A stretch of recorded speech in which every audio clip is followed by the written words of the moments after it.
Hello everyone, welcome to my channel. और आज हमारा नया टॉपिक है BT101 इंजीनियरिंग केमिस्ट्री में चैप्टर 6। नाम है स्पेक्ट्रोस्कोपिक टेक्निक्स। तो स्टार्ट करने से पहले मैं विवेक गौतम आपसे कहना चाहता हूं कि आप मेरे चैनल को सब्सक्राइब करें और इस चैप्टर को अच्छे तरीके से समझने के लिए इससे रिलेटेड दूसरी वीडियोज़ भी देखें। Okay, let's start. तो टॉपिक है आज हमारा स्पेक्ट्रोस्कोपिक टेक्निक्स। इस चैप्टर को हम कुछ पॉइंट्स में स्टडी करेंगे जिसे हमने यहाँ पे समराइज़ किया है। एक बार इसे देख लेते हैं। फर्स्ट पॉइंट है introduction. Second one, principle of electronic spectroscopy, और इसी को यूवी विजिबल स्पेक्ट्रोस्कोपी भी बोलते हैं।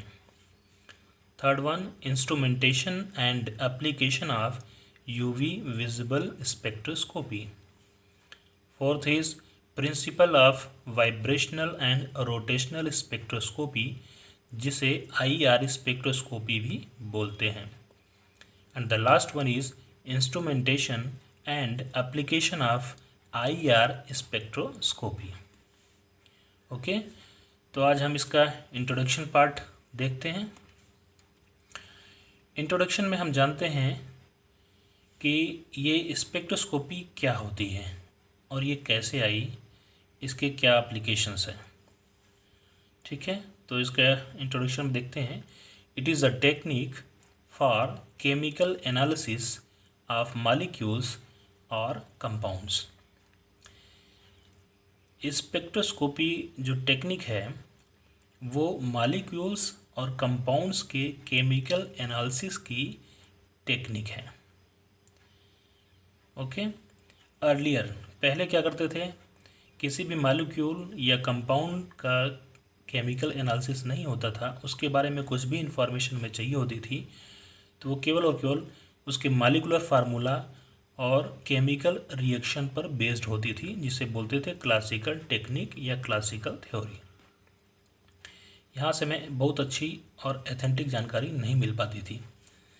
But now days chemical analysis होने लगी, मॉलिक्यूल्स या कंपाउंड्स की केमिकल एनालिसिस पॉसिबल हुई थ्रू स्पेक्ट्रोस्कोपी। स्पेक्ट्रोस्कोपी की मदद से कंपाउंड या मॉलिक्यूल्स की केमिकल एनालिसिस पॉसिबल हुई, और वो एनालिसिस दो तरह की होती है, क्वालिटेटिव एंड क्वांटिटेटिव एनालिसिस। इसे हम आगे देखेंगे। अब इस स्पेक्ट्रोस्कोपी टेक्निक्स में क्या क्या हमें यहाँ पे देखना है, क्या क्या पढ़ना है, उसे हम देख लेते हैं। तो स्पेक्ट्रोस्कोपिक टेक्निक्स में यहाँ पे हम दो वेरी इंपॉर्टेंट स्पेक्ट्रोस्कोपी टेक्निक्स या मेथड देखेंगे। फर्स्ट इज़ इलेक्ट्रॉनिक और यूवी विजिबल स्पेक्ट्रोस्कोपी। इसे इलेक्ट्रॉनिक भी बोलते हैं, इसे यूवी विजिबल भी बोलते हैं। हम आगे जानेंगे कि इसे इलेक्ट्रॉनिक और यूवी विजुअल क्यों बोलते हैं। Second one is vibrational and rotational, जिसे IR स्पेक्ट्रोस्कोपी भी बोलते हैं। तो यही दो टेक्निक हमें स्टडी करनी है। ओके, तो आइए हम देखते हैं कि स्पेक्ट्रोस्कोपी का प्रिंसिपल क्या है। Simple is that it is a branch of science which deals the study of interaction of EMR with matter. इसका मतलब हुआ कि स्पेक्ट्रोस्कोपी टेक्निक्स साइंस की वो ब्रांच है जो इलेक्ट्रोमैग्नेटिक रेडिएशन और मैटर के बीच होने वाले इंटरेक्शन को स्टडी करता है। क्लियर? इलेक्ट्रोमैग्नेटिक रेडिएशन और मैटर के बीच में होने वाले इंटरेक्शन की स्टडी करने वाली ब्रांच जो होती है वो होती है स्पेक्ट्रोस्कोपी। साथ ही it deals with the transition that a molecule undergoes between its energy level। साथ ही ये मॉलिक्यूल या कंपाउंड के डिफरेंट एनर्जी लेवल में होने वाले इलेक्ट्रॉनिक ट्रांजिशन की भी बात करती है। क्लियर? अब देखते हैं स्पेक्ट्रम क्या होता है।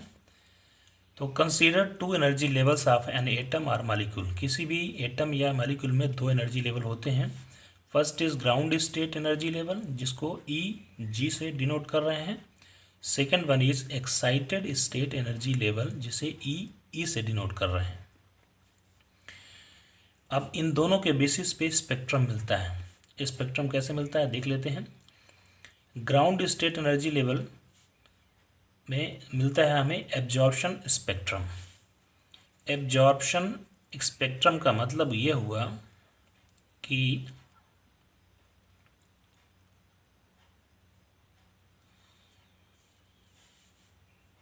सपोज हमारे पास दो एनर्जी लेवल्स हैं यहाँ पे। First is E G, ground state energy level, और second one is E E, excited energy level.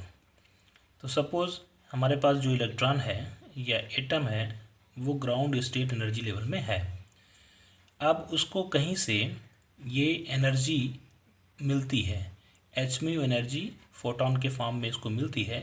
तो ये इलेक्ट्रॉन एक्साइटेड होकर ऊपर के अपर एनर्जी लेवल में शिफ्ट हो जाता है, जंप कर जाता है। कहाँ पहुँच जाता है?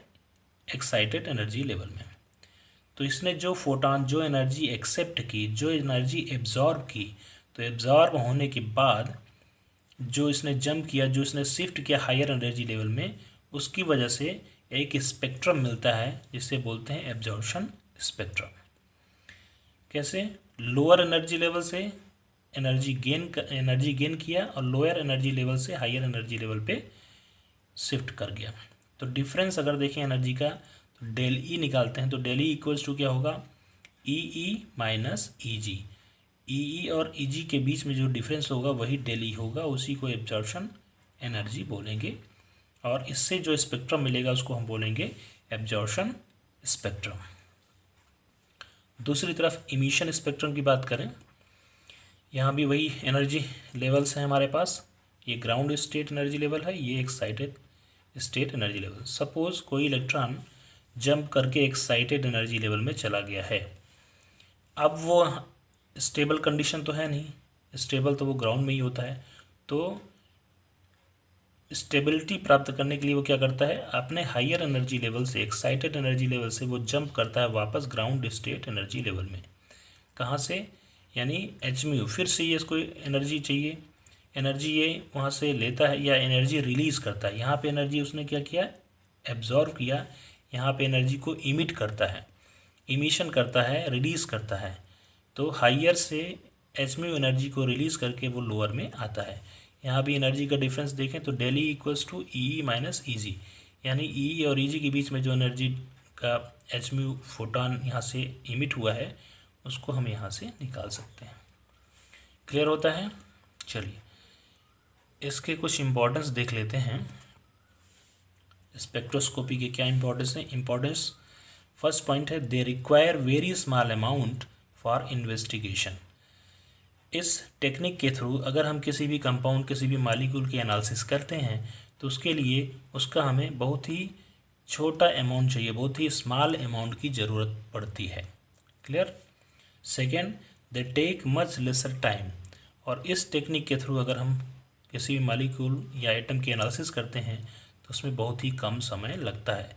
क्लासिकल मेथड में बहुत ज़्यादा टाइम लगता था, बट स्पेक्ट्रोस्कोपी मेथड में बहुत ही कम समय लगता है। Third one is they are cheap in the long run. लंबे समय तक इसका उपयोग करें तो ये हमारे लिए काफ़ी चीप होता है। ओके, तो आइए अब बात करते हैं E M R. What is E M R? E for electro, M for magnetic, R for radiation, electromagnetic radiation. EMR radiation are oscillating or wave-like electric and magnetic field in space. Actually ये जो EMR radiation होता है वो electric और magnetic fields होते हैं जो space में ऑसिलेट करते हैं या वेव लाइक मूव करते रहते हैं। इसको यहाँ हमने इस डायग्राम के थ्रू दिखाया है। ये स्ट्रेट लाइन जा रही है, ये डायरेक्शन ऑफ प्रोपेगेशन है। यहाँ पे सोर्स है, सोर्स में सन रेज है, सन रेज से ये रेडिएशंस निकलती हैं। तो ये निकलती हैं तो कैसे मूव करती हैं? ये स्पेस में ऑसिलेट करती हैं या वेव लाइक मोशन दिखाती हैं।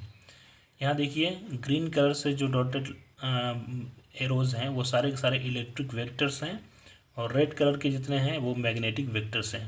तो ये इलेक्ट्रिक और मैग्नेटिक वेक्टर्स एक दूसरे में इस तरह ऑसिलेट करते हुए आगे की तरफ मूव करते हैं। इसी को बोलते हैं EMR, इलेक्ट्रोमैग्नेटिक रेडिएशन। ये एक्चुअली स्पेस में क्या करते हैं, इलेक्ट्रिक और मैग्नेटिक फील्ड हैं जो स्पेस में ऑसिलेट करते हैं या वेव लाइक मूवमेंट शो करते हैं। ओके, अब बात करेंगे spectrum of EMR radiation. EMR radiation से जो स्पेक्ट्रम इमिट होता है या स्पेक्ट्रम मिलता है हमें, उसकी चर्चा हम यहाँ पे करने वाले हैं। ठीक है, तो आइए देखते हैं स्पेक्ट्रम ऑफ EMR रेडिएशन। तो ये इलेक्ट्रोमैग्नेटिक रेडिएशन है जिसका स्पेक्ट्रम फॉर्म दिख रहा है यहाँ पे। अब यहाँ पे देखिए फ्रीक्वेंसी लिखा हुआ है हर्ट्ज में, इसका डायरेक्शन लेफ़्ट टू राइट है, और एनर्जी लिखा हुआ है, इसका भी डायरेक्शन लेफ़्ट टू राइट है। नीचे वेवलेंथ है जिसको लेम्डा से रिप्रेजेंट करते हैं, और इसका डायरेक्शन राइट टू लेफ़्ट है। अब ध्यान से देखिए, तो यहाँ स्टार्टिंग में रेडियो वेव्स हैं, फिर माइक्रोवेव्स हैं, इंफ्रारेड वेव्स हैं, विजिबल वेव्स हैं, अल्ट्रावायलेट वेव्स हैं, एक्स रेज वेव्स हैं, गामा रेज वेव्स हैं। ये लेफ़्ट टू राइट चलते हैं, तो लेफ़्ट में इसकी फ्रीक्वेंसी बहुत ही लो होती है और राइट में जाते ही इसकी फ्रीक्वेंसी हाई हो जाती है। लेफ़्ट में इसकी एनर्जी कम होती है, राइट में इसकी एनर्जी हाई हो जाती है। वेवलेंथ की बात करें तो राइट में ये शॉर्ट वेवलेंथ होती हैं और लेफ़्ट की साइड में long wavelength. It means radio waves सबसे ज़्यादा लॉन्ग वेवलेंथ वाली होती हैं, बट इसकी एनर्जी सबसे कम होती है। इसी तरह गामा रेज की बात करें तो ये शॉर्ट वेवलेंथ हैं, बट इसकी एनर्जी बहुत हाई होती है, इसकी फ्रीक्वेंसी बहुत हाई होती है। क्लियर। अब यहाँ पे देखिए विजुअल वेव्स में हमने यहाँ पे लिखा हुआ है विवग्योर, ये उल्टा लिखा हुआ है। एक्चुअली इसको याद करने के लिए हमने यहाँ पे एक कीवर्ड लिया हुआ है, उसके थ्रू हम इसे याद कर सकते हैं। विवग्योर को ध्यान रखना है, यहाँ पे ये उल्टा लिखना है। एक्चुअली विजुअल वेव्स के लेफ्ट हैंड साइड में देखिए, तो इसका विजुअल का स्टार्ट किससे हो रहा है, V से। तो V को यहाँ पे हमने कोरिलेट किया है याद करने के लिए। V के जस्ट पहले इंफ्रारेड,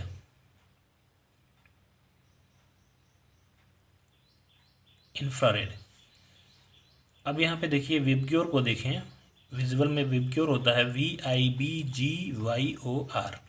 तो इसका फर्स्ट इधर से उल्टा में इसका ये लास्ट देखें तो R है, R ये रेड, R रेड को डिनोट कर रहा है। रेड के इंफ्रा, तो बोल देंगे इसको इंफ्रा रेड वेव्स इधर आएंगी, और इधर V स्टार्ट हो रहा है तो V में देखिए अल्ट्रा वायलेट, ये वायलेट को पकड़िए, वायलेट वायलेट यहाँ से, ये अल्ट्रा वायलेट। तो विबग्योर में V जहाँ स्टार्ट होता है V की दूसरी तरफ अल्ट्रा वायलेट वेव्स आ जाएंगी, और ये R जहाँ है R के दूसरी तरफ इंफ्रारेड वेव्स आ जाएंगी। ओके, अब इस स्पेक्ट्रम को याद करने का एक तरीका मैं बता दूं, RMIVUXG, इसको ऐसे याद कर सकते हैं, राजा महाराजा इन वार अंडर एक्स्ट्रा गार्ड। R से रेडियो वेव्स, M से माइक्रोवेव्स, I से इंफ्रारेड, V से विजिबल, U से अल्ट्रावायलेट, X से एक्स रेज, G से गामा रेज। तो इसको ऐसे याद कर लें, हमेशा याद रहेगा, राजा महाराजा इन वार, यहाँ वार W से नहीं है V से है, ध्यान रखना, अंडर एक्स्ट्रा गार्ड। ओके, ठीक है। अब यहाँ पे एक रिलेशन देख लेते हैं, ये म्यू है, ये फ्रीक्वेंसी को डिनोट करता है, फ्रीक्वेंसी इक्वल्स टू 1/λ, यानी जो फ्रीक्वेंसी है वो वेवलेंथ के जस्ट अपोजिट है। अगर फ्रीक्वेंसी बढ़ती है तो वेवलेंथ कम होती है, उल्टा कर सकते हैं, अगर फ्रीक्वेंसी कम होती है तो वेवलेंथ बढ़ती है। Okay, thanks for watching.